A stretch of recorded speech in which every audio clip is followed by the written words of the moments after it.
ఉద్యోగాలు ఇచ్చింది కూడా యావత్ తెలంగాణ ప్రజలకి తెలంగాణ యువతకు కూడా ఈ అసెంబ్లీ ద్వారా తెలియజేస్తా ఉన్నాను. మీరు పదే పదే ఉన్నప్పుడు మీరు జీతాలు వేస్తున్నాం ఫస్ట్ క్లాస్ సెకండ్ థర్డ్ అని చెప్తా ఉన్నారు అధ్యక్ష.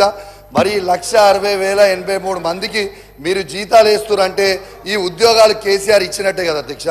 నిన్న కూడా మీరు ఇచ్చిన 15,750 ఉద్యోగాలు, ఆ ఉద్యోగాలు తెలంగాణ తొలి ముఖ్యమంత్రి అయిన కేసీఆర్ గారు ఇచ్చింది. మీరు పత్రాలు ఇచ్చినందుకు కూడా మా ప్రత్యేకంగా ధన్యవాదాలు అధ్యక్ష. కానీ అధ్యక్ష ఒక్క నిమిషం అధ్యక్ష, కానీ అధ్యక్ష దీంతో పాటు అధ్యక్ష మా 2,32,308 ఉద్యోగాలు కాకుండా అదనపు 2 లక్షల ఉద్యోగాల జాబ్ క్యాలెండర్ మీరు విడుదల చేయాలి. ఇలా కేసీఆర్ గారు ఇచ్చిన ఉద్యోగాలు మేము ఇస్తున్నామంటే మీరు క్రియేట్ చేసి ఇవ్వడం కూడా కరెక్ట్ కాదు. మీరు దయచేసి అదనపు 2 లక్షల ఉద్యోగాలు ఒక్క